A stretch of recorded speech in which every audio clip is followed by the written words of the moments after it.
दुनिया भर में बैठे पंजाबियों को अहमद रज़ा दा सलाम, सत श्री अकाल और नमस्कार।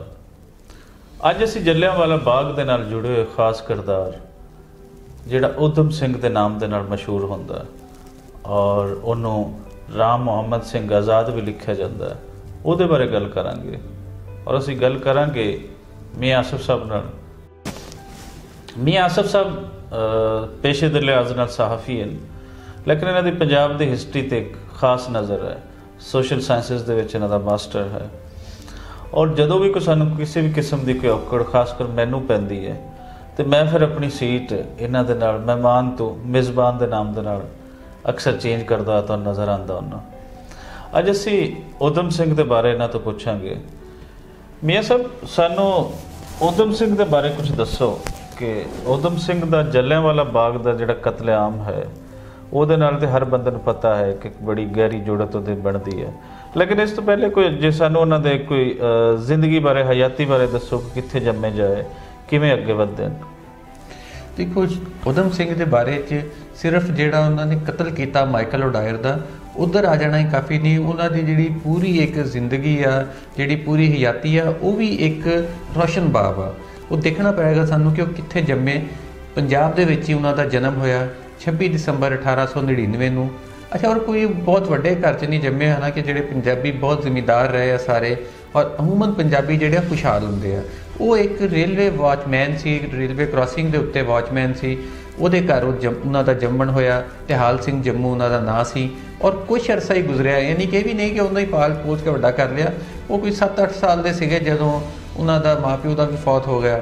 ਮਾਂ-ਪਿਓ ਫੌਤ ਹੋਣ ਤੋਂ ਬਾਅਦ 1907 ਦੇ ਵਿੱਚ ਉਹਨਾਂ ਨੂੰ ਆਪਣੇ ਦੂਜੇ ਭਰਾ ਦੇ ਨਾਲ, ਮੁਕਤਾ ਸਿੰਘ ਉਹਨਾਂ ਦੇ ਭਰਾ ਦਾ ਨਾਂ ਸੀ, ਦੋਵਾਂ ਜਣਿਆਂ ਨੂੰ ਸੈਂਟਰਲ ਯਤੀਮ ਘਰ ਜਿਹੜਾ ਅੰਮ੍ਰਿਤਸਰ ਦਾ ਸੀਗਾ ਉਹਦੇ ਵਿੱਚ, ਖਾਲਸਾ ਯਤੀਮ ਘਰ ਜਿਹੜਾ ਸੀ ਉਹਦੇ ਵਿੱਚ ਉਹਨਾਂ ਨੂੰ ਪਾ ਦਿੱਤਾ ਗਿਆ। ਜਿਹੜੇ ਵੀ ਬੱਚੇ ਹੁੰਦੇ ਸੀ ਜਿਨ੍ਹਾਂ ਦਾ ਵਾਲੀ ਵਾਰਸ ਕੋਈ ਨਹੀਂ ਸੀ ਹੁੰਦਾ ਉੱਥੇ ਪਾ ਦਿੱਤੇ ਜਾਂਦੇ ਸੀ। ਉੱਥੇ ਗਏ, ਉੱਥੇ ਉਹ ਪੜ੍ਹਦੇ ਵੀ ਰਹੇ ਨਾਲੇ ਰਹਿੰਦੇ ਵੀ ਰਹੇ, ਖਾਣ ਪੀਣ ਵੀ ਉਹਨਾਂ ਦਾ ਉੱਥੋਂ ਹੀ ਚੱਲਦਾ ਰਿਹਾ।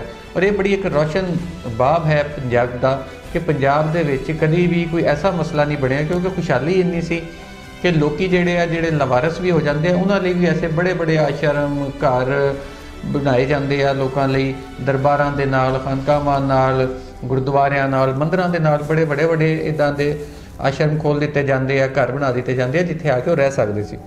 वो उत्थे रह पलते रहे। अच्छा, फिर उत्थे आके ना जिहड़ा उन्हां दा शेर सिंह तो ना उधम सिंह उत्थे रखा गया, यानी जिहड़ी इंतजामिया सीगी यतीम घर दी उन्होंने उन्हों नाम बदल के उधम सिंह रख दिता। अच्छा, फिर वो हाले उत्थे रह रहे सी दोवें भरा कि 1917 के कोल जाके उन्हों जिहड़ा भरा सीगा वड्डा मुक्ता सिंह वो भी फौत हो गया। उस तो बाद 1918 के विच उधम सिंह ने जिहड़ा मैट्रिक किया उत्थों यतीम घर चों, उस तो बाद वो फारग हो गया उत्थों। पर वो उस दौरान भी जिहड़ा कहने कि अक्सर असीं सुणदे हां लोकां दीयां कहानियां कि बड़े हुंदे आ कोई बड़े औखे वेले दे विच लोग पले। उधम सिंह भी ऐसा ही एक करैक्टर है जिहड़ा कि एक बड़े औखी जिंदगी जिन्हें गुजारी आ, जिहने कोई जिन्हों कह लो कि ना माँ प्यो दी खुशियां सही तरह देख सकिया, ना वो कोई खुशहाली देख सकिया। यतीम घर च जिन्ना भी सुख मिल जाए, बहरहाल जिद्दां दी जिंदगी उत्थे लभ सकदी है, जिद्दां दा लाइफ स्टाइल उत्थे लभ सकदा, तुसीं भी बेहतर जाणदे हो। तो उत्थों ही मैट्रिक किया, उत्थों ही फारग होए। तो अच्छा, जलियांवाला बाग का जिहड़ा वाक़या होया, जलियांवाले बाग के वाक़े तो पहले फारग हो चुके थे। इन्हों ने अपनी जी उत्थे पढ़त लिखत सी वो भी पूरी हो गई सी, मैट्रिक भी हो गया सी, वड्डा भी हो गया सी। ज़ाहिर है जो एक बंदा 20 साल का हो जाता वो यतीम घर कितना करसा रखेगा। 18-19 साल का हो के ते हर बंदा जिहड़ा वा कानूनी तौर पर पूरा शहरी बन जाता वा। अज भी यही रिवाज आ, तो शनाख्ती कार्ड भी बन जाते 18 साल च आके, तो उन्होंने भी उत्थों फारग कर दिता गया। उस टाइम तक वो उत्थों फारग हो चुका सी। जी दोस्तों, कुछ सानू उधम सिंह दे जिहड़ा जन्म है उहदे बारे पता चलिया, उहदी कोई जिहड़ी पहली हयाती है वो किस तरह गुजरती है। लेकिन हुण असी मियाँ साहब तो पूछते हैं जिनकी वजह तो उधम सिंह का नाम पंजाब की तारीख दे नाल जुड़ता है, सुनहरे पन्नियां दे विच सुनहरे लफ्ज़ां दे नाल वो नाम हमेशा महफूज रहेगा। मियाँ साहब सानू ये दसो कि जिहड़ा जलियांवाला बाग का वाक़या है इहदे नाल उधम सिंह की जुड़त किस तरह बनती। अच्छा, उधम सिंह की जी जलियांवाला बाग के नाल एक तो हर पंजाबी जिहड़ा उस टाइम का सीगा, उदां तो पूरा हिंदुस्तान ही पूरी दुनिया च भी ये रौला पै गया सी। ਪਰ ਪੰਜਾਬੀ ਜਿਹੜੇ ਸੀ ਉਹ ਖਾਸ ਕਰ ਬਹੁਤ ਜ਼ਿਆਦਾ ਮੁਤਾਸਰ ਹੋਏ। ਊਧਮ ਸਿੰਘ ਜਿਹੜਾ ਸੀਗਾ ਇਹ ਉੱਥੇ ਜਲਸੇ 'ਚ ਸ਼ਰੀਕ ਹੋਣ ਨਹੀਂ ਸੀ ਗਿਆ, ਜਾਂ ਉੱਥੇ ਜਿਹੜਾ ਮੇਲਾ ਹੋ ਰਿਹਾ ਸੀ ਵਿਸਾਖੀ ਦਾ ਉਹਦੇ ਵਿੱਚ ਰਲਣ ਨਹੀਂ ਸੀ ਗਿਆ। ਇਹਦੀ ਡਿਊਟੀ ਲਾਈ ਗਈ ਸੀਗੀ ਜਿਹੜਾ ਖਾਲਸਾ ਯਤੀਮ ਘਰ ਸੀ, ਸੈਂਟਰਲ ਖਾਲਸਾ ਯਤੀਮ ਘਰ ਅੰਮ੍ਰਿਤਸਰ ਵੱਲੋਂ, ਕਿ ਇਹ ਉੱਥੇ ਜਾ ਕੇ ਜਿਹੜੇ ਲੋਕ ਆਉਣਗੇ, ਜਿਹੜੇ ਉੱਥੇ ਬੱਚੇ ਵੱਡੇ ਬਾਬੇ ਸਾਰੇ, ਉਹਨਾਂ ਨੂੰ ਪਾਣੀ ਪਿਲਾਉਣ ਲਈ ਇਹਦੀ ਡਿਊਟੀ ਸੀ। ਅੱਛਾ, ਉਹ ਪਾਣੀ ਪਿਲਾਉਣ ਉੱਥੇ ਗਿਆ ਸੀਗਾ, ਨਹੀਂ ਇਹ ਨਾ ਤੇ ਮੇਲੇ 'ਚ ਸ਼ਰੀਕ ਹੋਣ ਗਿਆ ਸੀ। ਉੱਦਾਂ ਵੀ ਜਿਹੜੇ ਬੰਦੇ ਨੇ ਇੱਦਾਂ ਦੀ ਜ਼ਿੰਦਗੀ ਗੁਜ਼ਾਰੀ ਹੋਵੇ, ਯਤੀਮ ਹੋਵੇ, ਰਿਹਾ ਹੋਵੇ, ਉਹਦੇ ਲਈ ਮੇਲੇ ਠੇਲੇ ਦਾ ਕੀ ਮਤਲਬ? ਉਹ ਉੱਥੇ ਗਿਆ ਪਾਣੀ ਪਿਲਾਉਣ ਲਈ, ਸੇਵਾ ਕਰਨ ਲਈ। ਸੇਵਾ ਜ਼ਰੂਰ ਉਹਨੇ ਸਿੱਖੀ ਸੀ। ਯਤੀਮ ਘਰ ਦੇ ਵਿੱਚ ਜਿਹੜਾ ਵੀ ਬੱਚਾ ਰਹੇਗਾ ਉਹਨੂੰ ਸੇਵਾ ਤੇ ਸਿਖਾਈ ਜਾਏਗੀ ਕਿ ਲੋਕਾਈ ਦੀ ਸੇਵਾ ਤੁਸੀਂ ਕਰਨੀ। ਉਹ ਸੇਵਾ ਨੂੰ ਕਿਉਂਕਿ ਆਪਣੇ ਲਈ ਸਵਾਬ ਸਮਝਦਾ ਸੀ, ਉਹ ਉੱਥੇ ਗਿਆ, ਜਾ ਕੇ ਪਾਣੀ ਪਿਲਾ ਰਿਹਾ ਸੀ। ਤੇ ਜਦੋਂ ਇਹ ਫਾਇਰਿੰਗ ਸ਼ੁਰੂ ਹੋਈ ਉਹਨੇ ਆਪਣੀ ਅੱਖੀਂ ਦੇਖਿਆ ਸਾਰਾ ਕੁਛ। ਉਹਨੇ ਜਨਰਲ ਡਾਇਰ ਵੀ ਦੇਖਿਆ ਫਾਇਰਿੰਗ ਦਾ ਆਰਡਰ ਦਿੰਦਾ, ਉਹਨੇ ਲੋਕਾਂ ਨੂੰ ਮਰਦੇ ਵੀ ਦੇਖਿਆ, ਉਹਨੇ ਜਿਹੜੇ ਨਿਆਣੇ ਸੀਗੇ ਉਹ ਪੈਰਾਂ ਥੱਲੇ ਆ ਕੇ ਮਰਦੇ ਵੀ ਦੇਖੇ, ਬੁੜੀਆਂ ਵੀ ਉੱਥੇ ਉਹਨੇ ਡਿੱਗਦੀਆਂ ਦੇਖੀਆਂ, ਖੂਹ 'ਚ ਲੋਕਾਂ ਨੂੰ ਛਾਲਾਂ ਮਾਰਦੇ ਵੀ ਦੇਖਿਆ। ਤੇ ਜਦੋਂ ਉੱਥੇ ਲੋਕ ਡਿੱਗ ਰਹੇ ਸੀਗੇ, ਜ਼ਖਮੀ ਹੋ ਰਹੇ ਸੀਗੇ, ਕੋਈ ਕੰਧਾਂ ਟੱਪ ਕੇ ਭੱਜਣ ਦੀ ਕੋਸ਼ਿਸ਼ ਕਰ ਰਹੇ ਸੀਗੇ ਤੇ ਉਹਨਾਂ ਨੂੰ ਰਾਹ ਨਹੀਂ ਸੀ ਲੱਭ ਰਿਹਾ ਤੇ ਫਾਇਰਿੰਗ ਜਾਰੀ ਸੀ। ਜਨਰਲ ਡਾਇਰ ਜਿਹੜਾ ਉਸ ਟਾਈਮ ਇੱਕ ਦਰਿੰਦਾ ਬਣ ਕੇ ਖੜਾ ਸੀਗਾ ਤੇ ਉਹ ਆਰਡਰ ਕਰ ਰਿਹਾ ਸੀ ਫਾਇਰਿੰਗ ਦਾ, ਉਹਨੇ ਉਹ ਸਾਰਾ ਵਾਕਿਆ ਆਪਣੀ ਅੱਖੀਂ ਦੇਖਿਆ ਸੀ।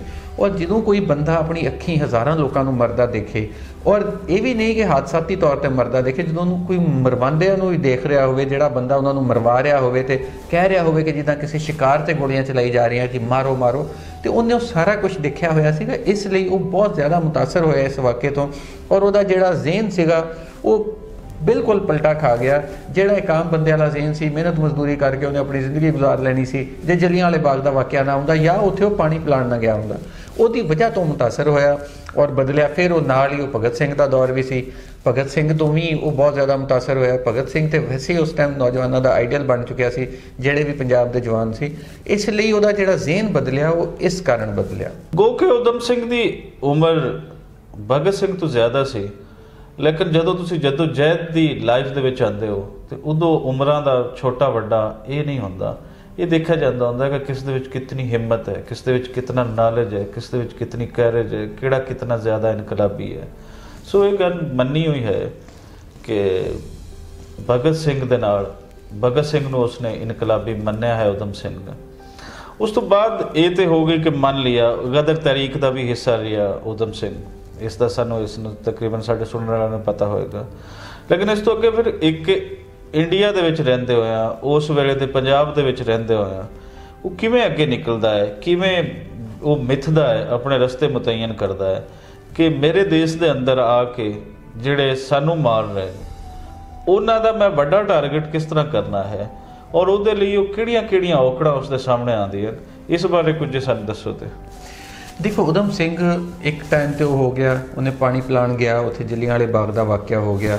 ਉਸ ਤੋਂ ਬਾਅਦ ਭਗਤ ਸਿੰਘ ਤੋਂ ਵੀ ਮੁਤਾਸਰ ਹੋ ਗਿਆ ਉਹ।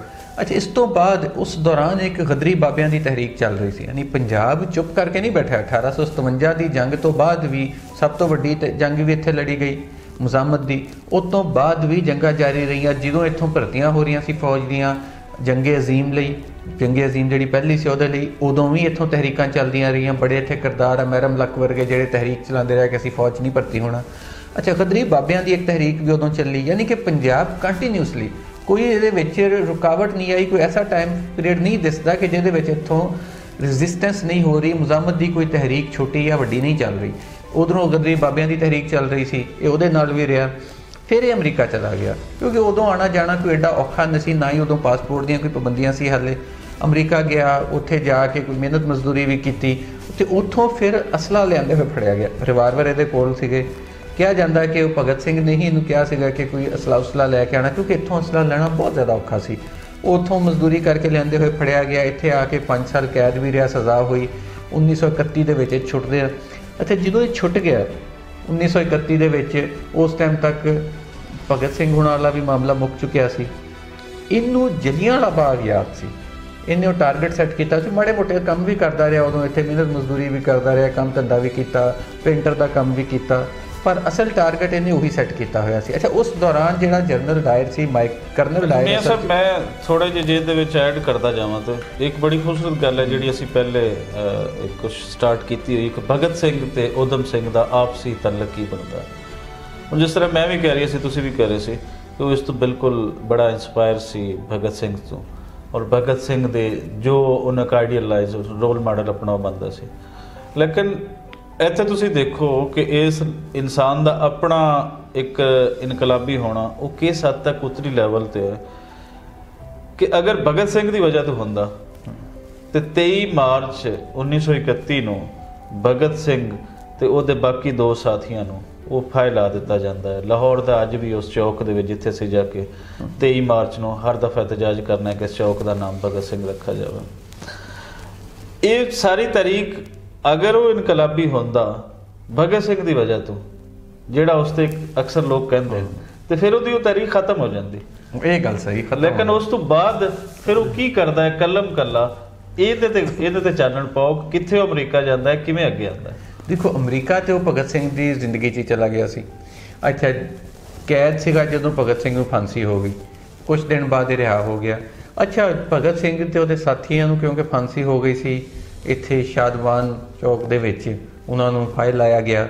ਅੱਛਾ ਹੋਣਾ ਤਾਂ ਇਹ ਚਾਹੀਦਾ ਸੀਗਾ ਕਿ ਉਹਨਾਂ ਦੇ ਜਿਹੜੇ ਸਾਥੀ ਸੀਗੇ, ਜਿਹੜੇ ਨਾਲ ਦੇ ਸੰਗੀ ਬੇਲੀ ਸੀਗੇ, ਜਿਹੜੇ ਲੁਕੇ ਹੋਏ ਸੀ, ਕੋਈ ਕੈਦ ਸੀ, ਕੋਈ ਆਜ਼ਾਦ ਸੀ, ਉਹ ਸਾਰੇ ਚੁੱਪ ਕਰਕੇ ਬਹਿ ਜਾਂਦੇ ਕਿ ਜੋ ਅਸਲ ਜਿਹੜਾ ਗੁਰੂ ਘੰਟਾਲ ਸੀ ਉਹੀ ਫਾਹੇ ਲੱਗ ਗਿਆ। ਪਰ ਉਹਨੇ ਨਹੀਂ ਛੱਡੀ। ਉਹ ਉਸ ਦੇ ਬਾਵਜੂਦ ਹਾਲਾਂਕਿ ਉਦੋਂ ਉਹਨੇ ਪੇਂਟਰ ਦਾ ਕੰਮ ਸ਼ੁਰੂ ਕੀਤਾ ਨਿਕਲ ਕੇ, ਉਹਨੂੰ ਹੋਣਾ ਇਹੀ ਚਾਹੀਦਾ ਸੀ। ਤੁਹਾਡੀ ਗੱਲ ਬਿਲਕੁਲ ਠੀਕ ਆ ਕਿ ਉਹ ਆਪਣਾ ਮਿਹਨਤ ਮਜ਼ਦੂਰੀ ਕਰਦਾ, ਵਿਆਹ ਕਰਦਾ, ਨਿਆਣੇ ਹੁੰਦੇ, ਜਿੱਦਾਂ ਸਾਰੇ ਬੰਦੇ ਹੁੰਦੇ ਆ ਦੁਨੀਆ ਦੇ ਵਿੱਚ, ਗਾਂਹ ਚਲੇ ਜਾਂਦੇ। ਪਰ ਉਹਨੇ ਉੱਥੇ ਨਹੀਂ ਰੁਕਿਆ। ਉਹਨੇ ਜਲਿਆਂ ਵਾਲੇ ਬਾਗ ਦਾ ਜਿਹੜਾ ਵਾਕਿਆ ਸੀ ਉਹਨੂੰ ਆਪਣੇ ਰੇਂਜ 'ਚ ਰੱਖਿਆ ਹੋਇਆ ਸੀ। ਉੱਧਰੋਂ ਜਿਹੜਾ ਕਰਨਲ ਡਾਇਰ ਸੀ, ਜਨਰਲ ਡਾਇਰ ਵੀ ਜਿਹਨੂੰ ਕਿਹਾ ਜਾਂਦਾ, ਉਹ 1927 'ਚ ਮਰ ਚੁੱਕਿਆ ਸੀ। ਉਹਨੇ ਹੁਣ ਉਹ ਮਰ ਗਿਆ, ਪਰ ਜਿਹੜਾ ਪੰਜਾਬ ਦਾ ਉਸ ਵੇਲੇ ਦਾ ਗਵਰਨਰ ਸੀ ਮਾਈਕਲ ਓਡਾਇਰ, ਉਹ ਜ਼ਿੰਦਾ ਸੀ।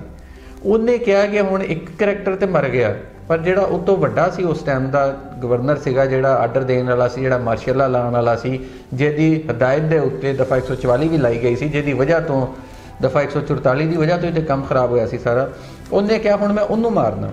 ਅੱਛਾ ਫਿਰ ਮਾਰਨਾ ਇਹ ਵੀ ਨਹੀਂ ਕਿ ਉਹ ਉੱਥੇ ਕੋਈ ਹੁੰਦਾ ਅੰਮ੍ਰਿਤਸਰ ਦੇ ਵਿੱਚ ਜਾਂ ਲਾਹੌਰ 'ਚ ਹੁੰਦਾ ਤੇ ਚਲੋ ਸੋਚਿਆ ਜਾ ਸਕਦਾ ਕਿ ਉਹਨੇ ਮਾਰ ਦਿੱਤਾ। ਉਹ ਉਹਦੇ ਪਿੱਛੇ ਵਿਲਾਇਤ ਪੜਦਾ, ਇੱਥੋਂ ਮਿਹਨਤ ਮਜ਼ਦੂਰੀ ਕਰਕੇ ਪੈਸੇ ਇਕੱਠੇ ਕੀਤੇ, ਬੈਰੀ ਜਹਾਜ਼ 'ਚ ਬੈਠਾ ਹੁੰਦਾ ਹੋਇਆ, ਸਫ਼ਰ ਕਰਦਾ ਹੋਇਆ ਵਿਲਾਇਤ ਪਹੁੰਚਿਆ। ਉੱਥੇ ਜਾ ਕੇ ਫਿਰ ਯਾਨੀ ਕਿ ਇਹੀ ਨਹੀਂ ਕਿ ਉਹਨੇ ਸਿਰਫ ਉੱਥੇ ਪਹੁੰਚਿਆ ਅਤੇ ਉਹਦੇ ਕੋਲ ਬੜੇ ਪੈਸੇ ਸੀ ਜਾਂ ਉਹਨੂੰ ਕੋਈ ਸਪੋਰਟ 'ਚ ਕੁਛ ਵੀ ਨਹੀਂ ਸੀ। ਉੱਥੇ ਜਾ ਕੇ ਫਿਰ ਮਿਹਨਤ ਮਜ਼ਦੂਰੀ ਸ਼ੁਰੂ ਕਰਤੀ। ਇੱਕ ਹੋਟਲ 'ਚ ਨੌਕਰੀ ਕਰਦਾ ਰਿਹਾ, ਭਾਂਡੇ ਧੋਂਦਾ ਰਿਹਾ ਲੋਕਾਂ ਦੇ, ਯਾਨੀ ਜਿੱਥੇ ਬੰਦੇ ਨੂੰ ਮਾਰਨ ਗਿਆ ਪਹਿਲਾਂ ਉਹਨਾਂ ਦੇ ਭਾਂਡੇ ਵੀ ਮਾਂਜੇ ਉਹਨੇ। ਫਿਰ ਪੈਸੇ ਇਕੱਠੇ ਕੀਤੇ, ਫਿਰ ਰਿਵਾਲਵਰ ਲਿਆ।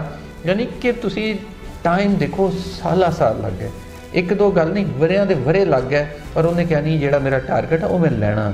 ਜਿਹੜੇ ਨੇ ਮੇਰੇ ਦੇਸ਼ ਦੇ ਲੋਕਾਂ ਨੂੰ ਮਾਰਿਆ ਸੀ, ਜਿਹਨੇ ਮੇਰੇ ਰਿਸ਼ਤੇਦਾਰਾਂ ਨੂੰ, ਰਿਸ਼ਤੇਦਾਰ ਇਹ ਨਾ ਸਾਰੇ ਪੰਜਾਬੀ ਖੂਨ ਇੱਕੋ ਹੀ ਸੀ, ਉਹਨੇ ਕਿਹਾ ਜਿਹਨੇ ਉਹਨੂੰ ਮਾਰਿਆ ਸੀ ਮੈਂ ਉਹਦੇ ਕੋਲ ਬਦਲਾ ਲੈਣਾ। ਉਹਦੇ ਲਈ ਉਹ ਰੁਕ ਗਿਆ, ਉੱਥੇ ਰਿਵਾਲਵਰ ਖਰੀਦਿਆ। ਫਿਰ ਜਾ ਕੇ ਆਖਰਕਾਰ ਉਹ ਜਾ ਕੇ ਉਸ ਮੌਕੇ ਤੱਕ ਅਪੜਿਆ। ਯਾਨੀ ਕਿ ਇੱਕ ਬੜੀ ਲੰਮੀ ਉਹਦੀ ਜਿੱਦੋ-ਜਹਿਦ ਆ ਕਿ ਜਿਹੜਾ ਉਹਨੇ ਜਾ ਕੇ ਉੱਥੇ ਰਿਵਾਲਵਰ ਲੈਣ ਤੋਂ ਲੈ ਕੇ ਮਾਈਕਲ ਓਡਾਇਰ ਨੂੰ ਮਾਰਿਆ। ਯਾਨੀ ਊਧਮ ਸਿੰਘ ਨੂੰ ਇਹ ਨਹੀਂ ਕਿਹਾ ਜਾ ਸਕਦਾ ਕਿ ਇੱਕ ਦਿਨ ਝੁੱਠਿਆ, ਜੋਸ਼ ਚੜਿਆ, ਜਿੱਦਾਂ ਹੁੰਦਾ ਲੋਕਾਂ ਨੂੰ ਜੋਸ਼ ਚੜਿਆ ਗੈਰਤ ਦੇ ਨਾਂ 'ਤੇ ਉੱਠਿਆ ਜੇ ਉਹਨੂੰ ਮਾਰ ਦਿਓ ਜੀ, ਥੋੜ੍ਹੀ ਦੇਰ ਬਾਅਦ ਪਤਾ ਲੱਗਿਆ ਜੋਸ਼ ਮੱਠਾ ਹੋਇਆ ਤਾਂ ਮੈਂ ਕੀ ਕਰ ਬੈਠਾ। ਉਹ ਪੂਰਾ ਸੋਚ ਕੇ ਗਿਆ ਸੀ ਜੀ। ਇਹ ਸਨ ਊਧਮ ਸਿੰਘ। ਊਧਮ ਸਿੰਘ ਨੇ ਬਰਤਾਨੀਆ ਦੇ ਕਿੰਗਸਟਨ ਹਾਲ ਦੇ ਵਿੱਚ ਜਿਸ ਟਾਈਮ ਇਹਨੂੰ ਕਤਲ ਕਰਦਾ ਹੈ, ਉਸ time lieutenant governor Michael O'Dwyer ਦਾ ਉਹਦੇ ਇਜਾਜ਼ ਦੇ ਵਿੱਚ ਹੀ ਤਕਰੀਬ ਹੋ ਰਹੀ ਹੁੰਦੀ ਹੈ। ਔਰ ਇਹਦੇ ਪਿੱਛੇ ਇੱਕ ਖਾਸ ਮਕਸਦ ਜਿਹੜਾ ਦੇਣਾ ਸੀ ਊਧਮ ਸਿੰਘ ਦਾ ਕਿ ਮੇਰੇ ਲੋਕਾਂ ਨੂੰ ਤੂੰ ਮੇਰੇ ਦੇਸ਼ ਦੇ ਅੰਦਰ ਮਾਰਿਆ ਸੀ, ਤੈਨੂੰ ਮੈਂ ਆ ਕੇ ਤੇਰੇ ਦੇਸ਼ ਦੇ ਅੰਦਰ ਮਾਰਿਆ। ਅਸੀਂ ਮਾਰਨ ਨੂੰ ਫਖਰ ਨਹੀਂ ਸਮਝਦੇ, ਲੇਕਿਨ ਜਿਹੜਾ ਪੰਜਾਬੀਆਂ 'ਤੇ ਆ ਕੇ ਵੱਡਾ ਜ਼ੁਲਮ ਕਰ ਜਾਵੇ ਉਹਨੂੰ ਫਿਰ ਬਚਾਉਣਾ ਵੀ ਅਸੀਂ ਪੰਜਾਬੀ ਗੈਰਤ ਦੇ ਖਿਲਾਫ ਸਮਝਦੇ ਹਾਂ। ਐਸੀ ਊਧਮ ਸਿੰਘ। ਊਧਮ ਸਿੰਘ ਜਿਹੇ ਲੋਕਾਂ ਦਾ ਕਿਰਦਾਰ ਹਮੇਸ਼ਾ ਪੰਜਾਬ ਦੇ ਦੋਵੇਂ ਪੰਜਾਬਾਂ ਦੇ, ਜਿਹੜਾ ਕੈਨੇਡੀਅਨ ਪੰਜਾਬ ਹੈ, ਜਿੱਥੇ ਜਿੱਥੇ ਪੰਜਾਬ ਖਿਲਰ ਰਿਹਾ ਹੈ, ਉੱਥੋਂ ਦੇ ਨਿਸਾਬ ਦੇ ਵਿੱਚ ਇਹਨਾਂ ਲਾਜ਼ਮੀ ਪੜ੍ਹਾਇਆ ਜਾਣਾ ਚਾਹੀਦਾ ਹੈ, ਤਾਂ ਕਿ ਆਉਣ ਵਾਲੀ ਪੀੜ੍ਹੀ ਨੂੰ ਪਤਾ ਚੱਲੇ ਕਿ ਦੇਸ਼ ਕੀ ਹੁੰਦਾ ਹੈ, ਦੇਸ਼ ਦੇ ਲੋਕ ਕੀ ਹੁੰਦੇ ਨੇ, ਔਰ ਉਹ ਦੇਸ਼ ਦੀਆਂ ਲੋੜਾਂ ਕੀ ਹੁੰਦੀਆਂ।